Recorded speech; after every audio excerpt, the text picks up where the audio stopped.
Good afternoon. I'm Sally Harrison with the Mesa Chamber of Commerce, and we are recording our second session with our friends from Encompass Health. So we're going to get started. We've got a little intro I want to read about them. Encompass Health is a national leader in integrated health services. Encompass Health offers both facility-based and home-based patient care through its network of inpatient rehabilitation hospitals, home health agencies, and hospice agencies, with national footprint that includes 134 hospitals, 245 home health locations, and 83 hospice locations in 37 states and Puerto Rico. The company is committed to delivering high quality, cost-effective, integrated care across the healthcare continuum. Here in Mesa, Encompass Health Rehabilitation Hospital of East Valley is a 70-bed inpatient rehabilitation hospital that offers comprehensive inpatient and outpatient rehabilitation services. Encompass Health East Valley is accredited by the Joint Commission and has disease-specific certifications for amputee, brain injury, Parkinson's disease, and stroke rehabilitation. Serving patients throughout the East Valley, the hospital is located at 5652 East Baseline Road in Mesa. You can learn more about Encompass Health at encompasshealth.com/East Valley Rehab. May is Speech and Hearing Month, and we would like to focus on the importance of speech therapy, as many are unaware until faced with a debilitating condition such as stroke, brain injury, or spinal cord injury, amputation, or Parkinson's disease, just to name a few. Today, I'm happy to have some ladies here from Encompass.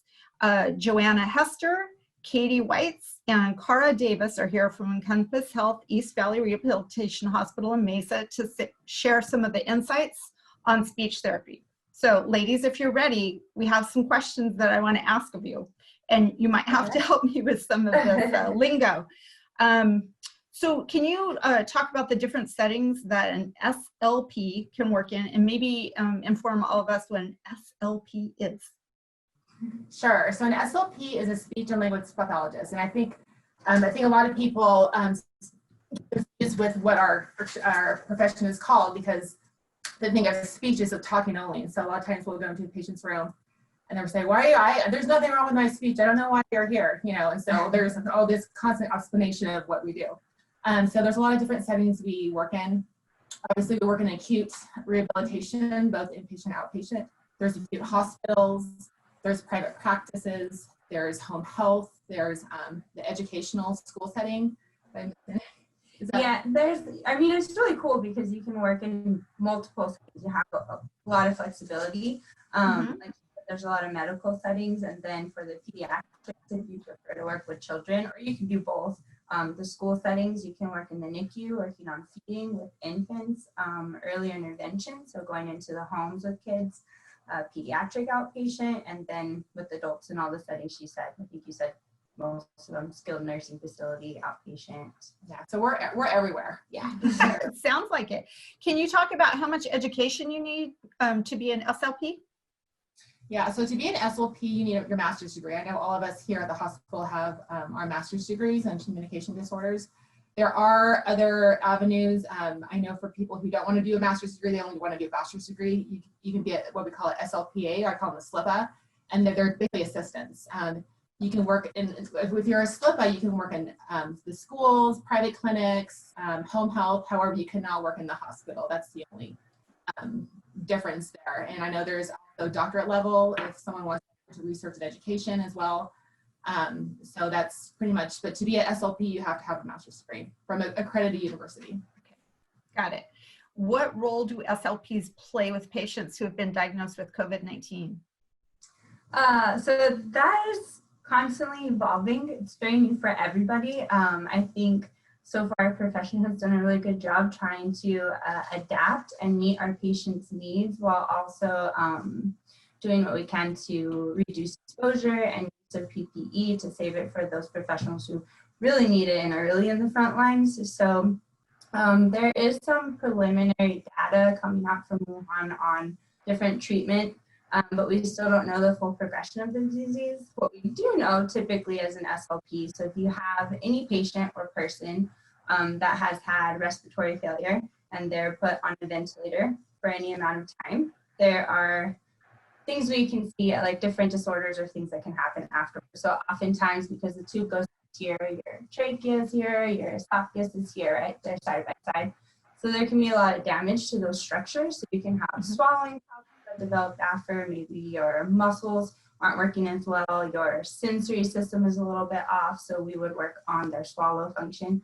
Then also they might have voice disorders because it goes through here and your vocal cords are right here. So you might have vocal cord paralysis, things like that. Those would be diagnosed by an ENT, but then we could provide treatment for those or different strategies.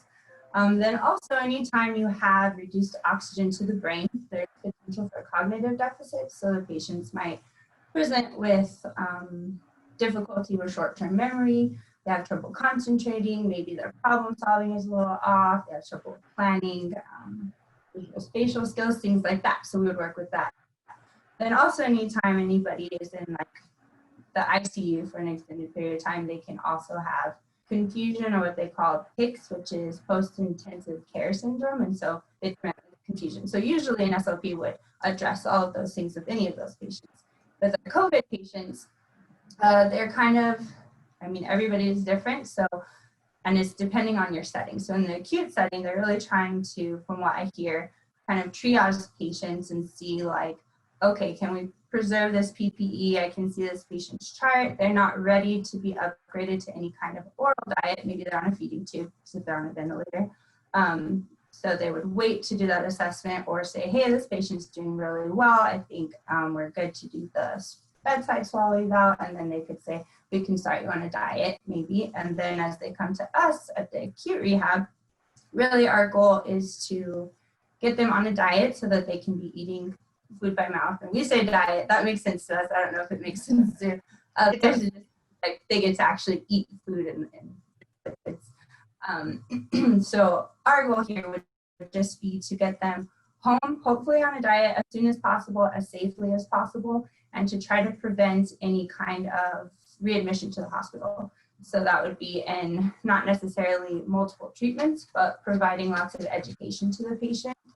Since our instrumental swallow exams are kind of limited due to PPE, we might say, these are the signs and symptoms to look for. If you notice any of these and they don't go away, make sure you follow up with your doctor. If your voice still has these problems, make sure you follow up with an ENT.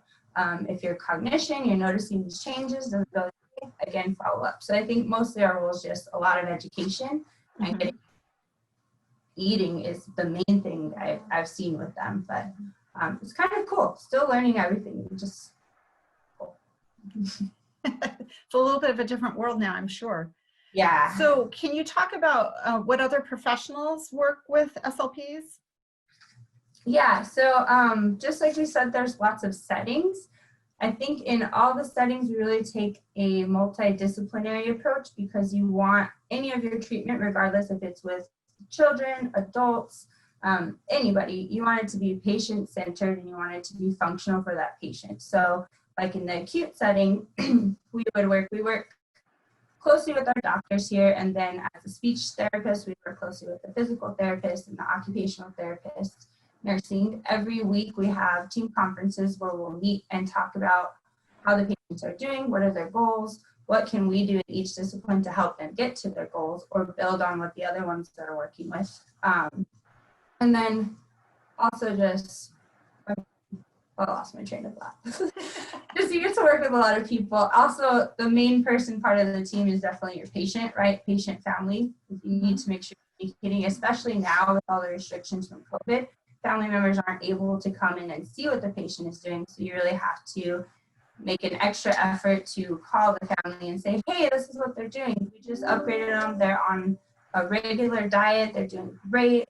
These are some things to look at home. So it's really, you just work with lots of people. And then in schools, you work with like teachers, principals, family members, special education teachers. Just get to work with everybody.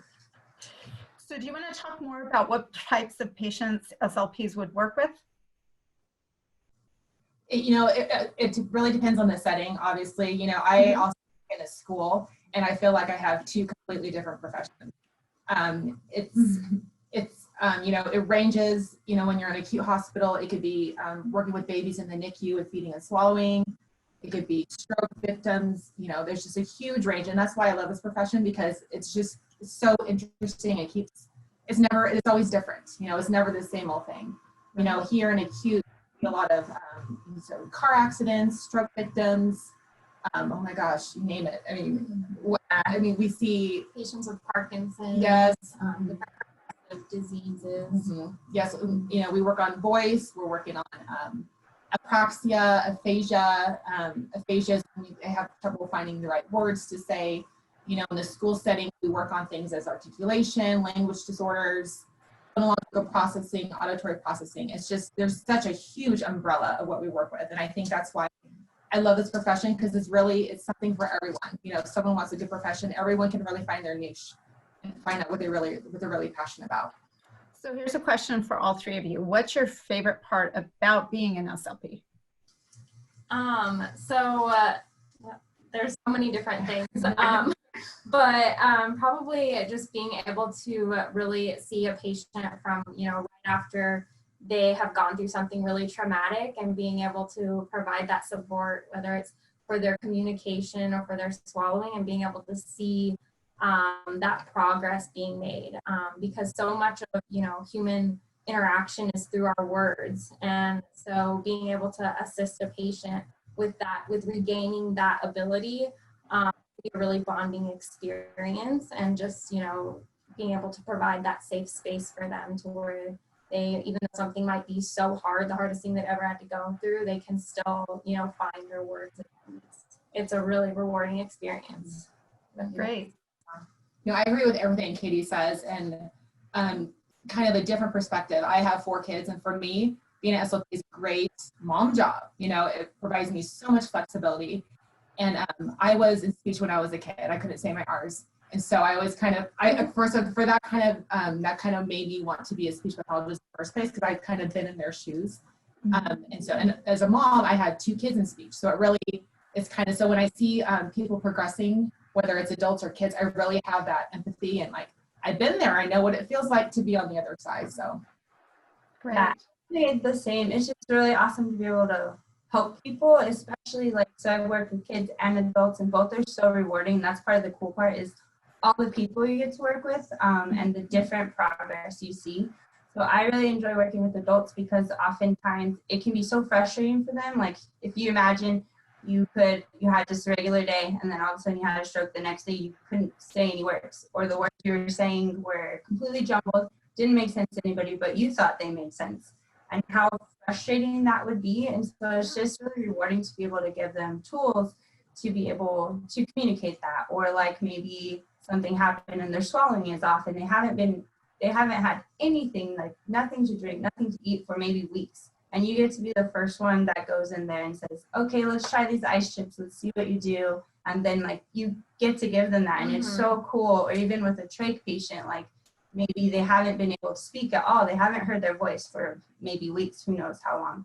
And then you can put different kinds of, they're not cuffs, but they're like valves. I don't know exactly what it's called, where it kind of blocks it. And so you get to hear them when they hear their voice for the first time after that amount of time. And it's so cool for them.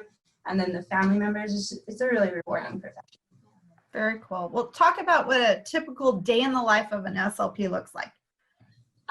So here in our setting where we work in a rehab hospital, we typically see about 7 patients a day, and they're typically for an hour long, each of them. So we go back to back with our patients. So we really have to kind of time manage pretty well, so that we can make it to each of our patients on time, and as well as doing documentation for each of the patients that we see. So, you know, we're either doing that during our session or kind of at the end of the day. So we typically see patients one-on-one, but then there are certain times of the day where we might gather a few patients in a group and maybe work on their swallowing together by bringing them down to the cafeteria and kind of bringing them all their meals, and kind of working on different strategies, which is nice, because, you know, it can be kind of a bonding experience for the patients to be able to see other patients going through the same thing that they're going through. So, you know, that's the main things of our day. And then once a week, we also have meetings with the and the nurses, and where we all get together and kind of discuss the patient's progress and kind of what the plan is for them for when they go home. So, yeah. Anything else to add, ladies? Yeah, it really depends too on your setting. Yeah. So that's here. If you're out of school, it looks completely different. I've been there. Home health also. So you pretty much make your own schedule. You call the patients, when are they available, when's a good time, and you can kind of form it. So you go in this part of town and see all these patients. You go over here. You still have to be really good at your time management, documentation, and kind of funny with your speech, because you have to be really good at communicating, because you have to talk to the doctors and patient and coordinate all these things. Yeah, it's very variable depending where you're at. So how do you help patients improve their swallowing? Cognition, their language? So What's that look like? you know, for all three of those different disorders, they look very differently, the therapy does. So with swallowing, our main priority is just making sure they're safe. So we kind of touched a little bit on that, like the whole diet thing. So we want to make sure whatever they're putting in their mouth, they're going to be safe with it. It's not going to go into their lungs, which can cause pneumonia. So we might start with just modifying their diet by maybe, you know, chopping up their food really fine, or sometimes even making it a pureed consistency, so that they can manage that a little bit better. And then with the liquids, we might end up thickening their liquids, which can tend to be safer for them to swallow compared to regular normal liquid. So that's, you know, usually the first step. And then we work on strengthening the muscles that we use for swallowing in our throat. So that I kind of compare it to basically like the physical therapy for your throat. So you're really just doing exercises, a lot of intensive exercises to work on regaining the strength, so that we can monitor the progress and hopefully get you eating regular foods, and, you know, like a cheeseburger or a steak. That's usually the end goal for a lot of patients. So that's the swallow part. And then as far as cognition goes, that can vary depending on what the patient is having trouble with. So it might be memory, concentration, problem solving, executive functions. And so when someone has difficulty with those things, we tend to do different types of exercises that are as close to real life, you know, everyday things as possible. So a lot of times we'll work on things related to like managing medications, managing your finances, and kind of keeping track of, you know, appointments that you might have. And a lot of times we help them implement strategies. And so kind of working with them on using a planner, alarm system, different things like that. And then as far as the language side of things goes, it really depends on the severity of that patient's deficits. So it can range with a patient who cannot say any words, you know, or can't understand any language. There's two sides of language: your ability to express your thoughts and your ability to understand what people are saying to you. So, you know, for a patient who can't really say anything right after having a stroke, we tend to start with just trying to get them to make some sounds like ah, or, you know, any sort of sound really. And then we might work our way up to automatic speech, or have them count, or say the days of the week, or even sing, because a lot of times those things kind of come out without really having to think about it. And then we would work our way up to, you know, say single words, and then, you know, trying to form sentences, and then hopefully get up to conversation. So that's kind of the sequence and the hierarchy that we work through pretty consistently for language therapy. And then as far as, you know, comprehension, working on patients' ability to understand language, a lot of times we just kind of work on improving their ability to answer, you know, questions, like just simple yes, no questions, and following directions. And just, it's a lot of just practice and, you know, get building up their confidence so that they can communicate their wants and their needs and what they're thinking. Great. Well, thanks for being on today. I know that May is Better Hearing and Speech Month. Any big things going on for that in your clinics? This podcast Yeah. You're like, we're focused on this every No, day. we really appreciate this opportunity. I think we're really excited just to kind of get out, just get exposure to our profession and kind of get out there what we do, because a lot of people have no idea what we do at all. Yeah. And so it's just been really fun, and it's been really good.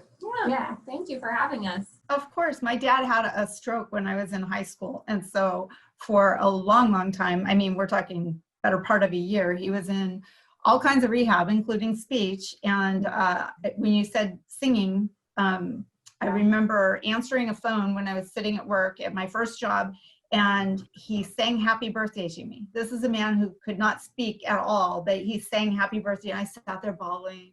It was just the sweetest thing ever. But yeah, I mean, I had no idea, you know, I was, oh gosh, I was like 16, I think, when that happened. So, you know, I didn't know anything, but when he started singing, it was like, this is not happening. It was just crazy. So, you know, bless you guys for the work that you do, because obviously you changed lives of patients, but their families too. Well, we hope to have you back. I appreciate you guys coming on today, and hopefully you can enjoy the May Better Hearing and Speech Month, and we can get another Zoom conference with other folks from Encompass and talk about the other services that you offer. So thanks again, ladies. Thank you. Thank so much. you. All right. Thank you.